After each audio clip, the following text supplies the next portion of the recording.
So if you're looking to move to Denver, Colorado, you're probably coming here for some of the obvious reasons: the beautiful views, the outdoor lifestyle, the booming job market. But how does all of this impact your wallet? Well, today we're going to be doing a deep dive into the cost of living in Colorado as it pertains in 2024. And in addition to what it's going to be like living here and some of the general expenses that you can expect, we're also going to cover some that you may have not thought of. And we're also going to compare how Denver stacks up to some other major cities. So with that being said, guys, let's jump right into it.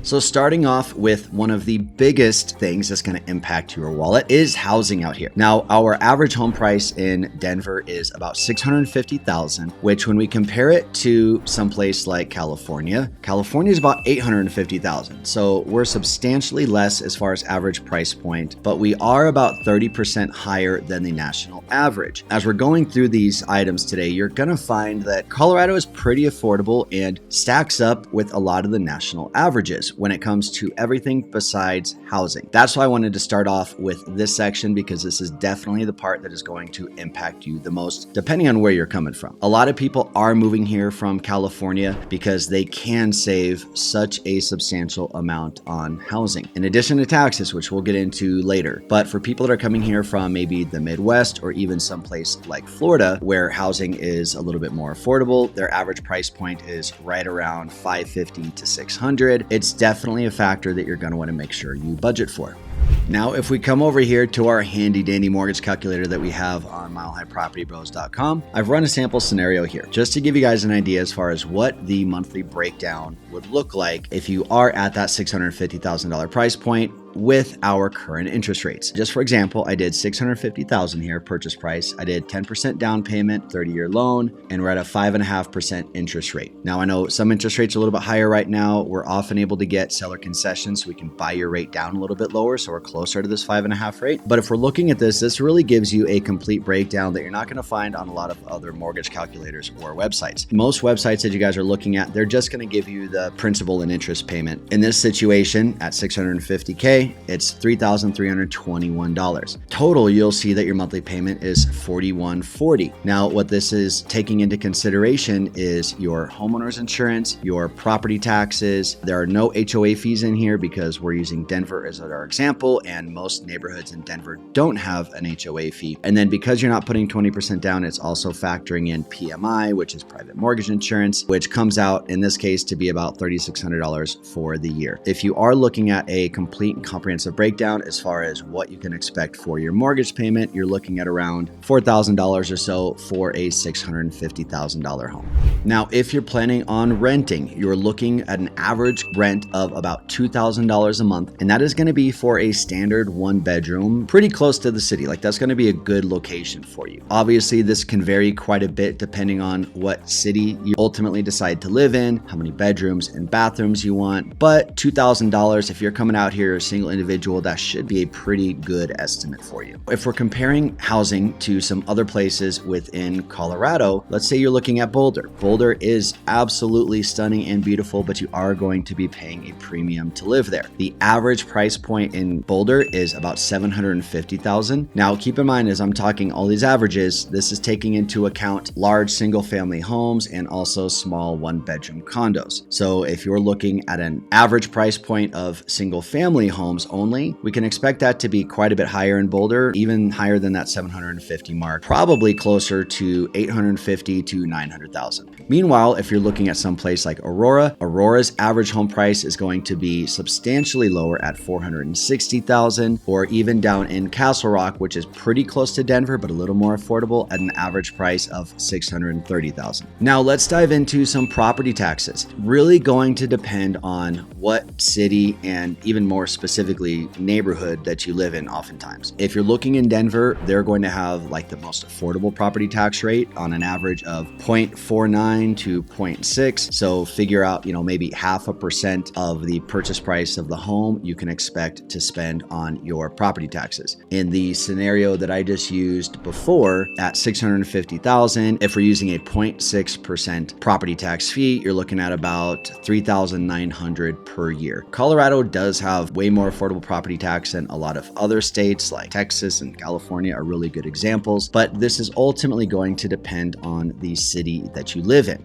Denver's is on the lower end because all the city infrastructure is already there, right? They're not having to build new schools and fire departments and roadways and water sources and stuff like that. That is going to be needed in a newer area, and that is where you're going to find higher property taxes. So if you're looking in, let's say, a new build neighborhood in Castle Rock, for example, you can expect to spend about 1% of the purchase price of your home on your property taxes every year. Literally about double as it's going to be in Denver. And it's not just Castle Rock, but that's going to be any sort of new build community for the most part. And again, they charge higher property taxes because you do need all of the new infrastructure for that development that you don't necessarily need in Denver. When you're looking at buying, an older pre-existing home in Denver versus some of these other new build areas, you are definitely paying for the new build amenities and newer homes and newer infrastructure. But again, even that 1% still beats a lot of other areas. It is also important to dive into the specific property tax for the specific home that you're looking for, because it's not a blanket statement. Like, there's not all the neighborhoods in Castle Rock have 1% property tax. Some of them are closer to that 0.6%. So it all really is case dependent on the specific home that you're looking at. All of the home search websites that are out there, including milehighpropertybros.com and our app Living in Denver, which if you guys have not downloaded our app yet, definitely go to the App Store, search Living in Denver, download the first one that pops up. That is going to be us. And we have all this information laid out on there specifically for that home.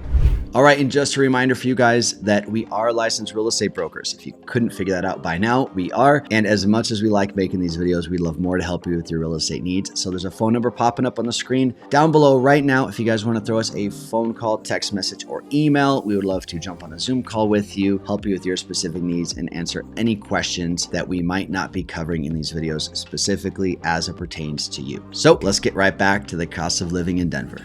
Now let's dive into transportation. So transportation in Colorado, let's talk public transportation first. We honestly do not have a very robust public transportation system. Don't get me wrong, we do have the light rail system, which goes a lot of places, but it's primarily north and south from Denver down to like the very, very, very north side of Castle Rock / Parker area. So we have a great north-south system, and then we have an okay east-west system. We do now have lines that go all the way from Denver out to the airport, which is really nice. You've got lines going out to Arvada and Lakewood, but the further south you go, the more those kind of squish down and condense, and we don't have as many east-west systems. So a lot of people, if they're relying on public transportation, just plan on getting a vehicle when you get out here, okay? We do have public transportation passes. Depending on what you're needing, it's $88 to $150 per month or so. If you're living just in downtown Colorado and you're solely relying on public transportation, that is definitely the way you want to go. But if you're moving here to Colorado, guys, you're gonna want a vehicle. Even if you're living downtown, when we do get snow out here, it is nice to have a vehicle so you're not having to use public transportation. And part of the reason you're moving out here, I'm sure, is due to the outdoor activities that you can do and just some of the fun that you can have living in Colorado and exploring nature. So for that reason alone, you're definitely going to want to plan on a vehicle. That brings me to vehicle registration fees. Now, this is where it can get pretty expensive. They go off the purchase price of the car and they'll take a percentage of that. I would expect if you guys are buying a brand new vehicle, for those registration fees to be anywhere from $500 to $1,000. I just registered my car not that long ago and I had to pay about $700 for my initial registration. Every year, because they go off the value of your car, every year that price should be going down. So that is definitely one of the hidden expenses that I would mention here when it comes to registering your car, and it's going to be based off of the tax percentage rate of your specific county as well. So if you want the best rate, move out here to Elizabeth with me and you'll definitely save some money on your vehicle registration. Now, speaking of vehicles, let's talk gas. So this is where I save the most money living in Colorado. We're just not impacted by high gas prices that often. We'll travel out to California fairly often for agents that we work with out there, and I'm always so shocked to see how expensive the gas is. So right now out here in Colorado, we are in August of 2024. Average gallon of gas is $3.42, which is literally about half of what it is in California. So again, again, when you're factoring in car expenses and everything like that, definitely factor in some savings on gas. Even gas prices are impacted across the nation. Again, we just don't see that big of fluctuations here in Colorado. I don't know why. I don't know the science behind how they price gas in different major cities and states, but Colorado always has very, very, very reasonable gas, especially compared to California. Now let's talk utilities. This is another place where we're pretty much in line with the national average. So when we're looking at Colorado averages, you're looking at about $190 per month for your standard utilities, right? That's going to be electric, gas, and water. Keep in mind, again, if you've got a large single family home, your utility bills are going to be significantly higher than that. When we're talking averages, again, we're looking at averages of a 1-bedroom condo compared to a 5-bedroom home. So we still get that average of $190. But if you have a single family home, your water consumption is going to be a lot higher. Now, if you live in a single family home and you have a yard, you're going to need to run the sprinklers all throughout the summer, right? We do not get enough rain here throughout the summer that your grass is just going to stay green. You're going to need to run those sprinklers a few times a week, if not 3 to 5 days per week. That will substantially raise your water bill during the summer season. When we're looking at other utilities like gas, for example, most of our heating systems out here are run off of gas. Most water heaters out here are run off of gas. So you're going to have a higher gas bill in the winter time. You're going to have a lower electricity bill because you're not running your air conditioner. The opposite is going to happen come summertime. Your gas bill is going to be a lot lower because you're not running your heater, but your electricity bill is going to be substantially higher because you're probably running that AC all day, every day. Because again, it does get pretty hot here. Again, it's very tolerable because you don't have the humidity, but you are going to want to, first of all, make sure you have an air conditioner in your home, which almost all of them do out here, unless you're buying a really old home. But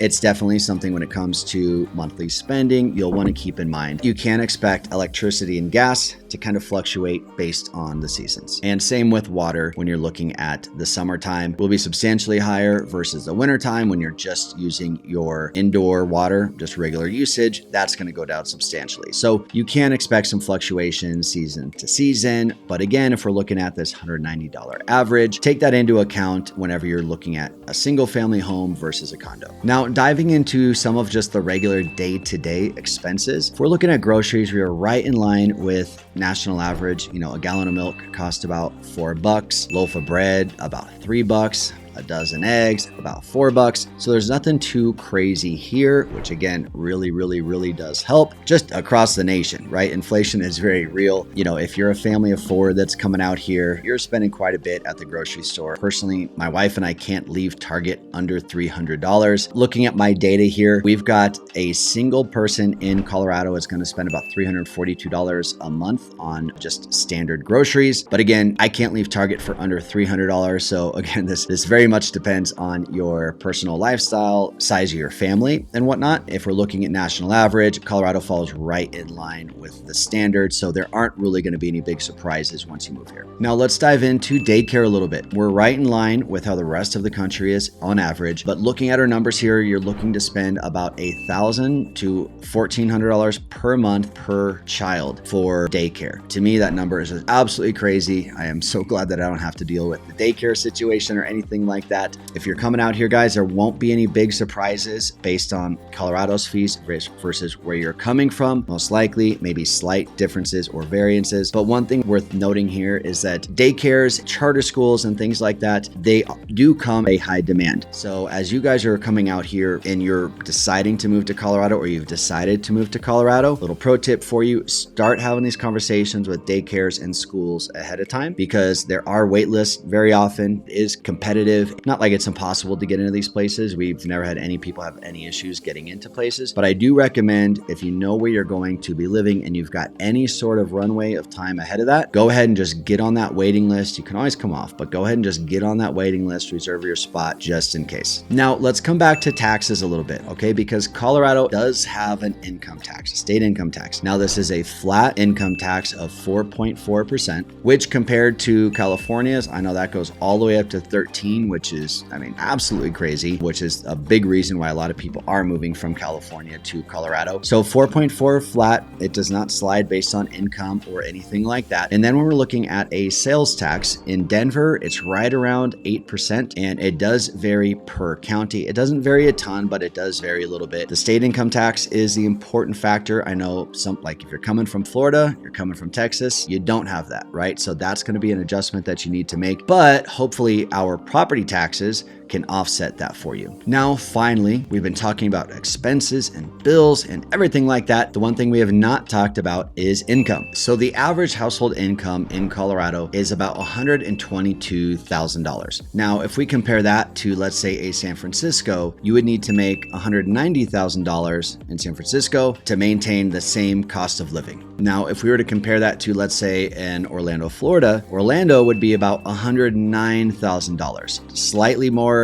So again, your dollar goes a little bit further in somewhere like Florida. It's going to go quite a bit less further in some place like California. So again, true to Colorado form, we're falling right in the middle there. Now, looking at that $122,000, I would agree and say that that is pretty average. If you're coming out here and you're single or you've got a couple of kids, that's a decent range to have a decent standard of living here in Colorado, be able to pay your bills and have some money to do some fun stuff. If you're single, they recommend that you make about $80,000 to have a comfortable lifestyle out here. If you've got a family of 4 or more, getting to that 150 or so range plus is definitely going to be a good idea for you. And of course, everyone's lifestyle is a little bit different, but if we're just looking at average living expenses, those are just some decent guidelines that are good to follow. If you're thinking about moving to Colorado, guys, whether it's tomorrow or a year from now or 2 years from now, give us a text at the phone number below, guys. We'd love to help you out. Anytime you guys reach out, one of the first things you like to do is just jump on a quick 30-minute Zoom call with you, hear a little bit about your guys' story, hear about where you're coming from and what's bringing you to Colorado, and then really dive into your wants and needs and give you our 2 cents, unfiltered 2 cents. You guys know how we are. Just advice on places to live, good timing, what the market is looking like these days. We love talking with you guys. We love hearing from our YouTube viewers. So we appreciate you guys watching, and we'll see you next week. Thank you.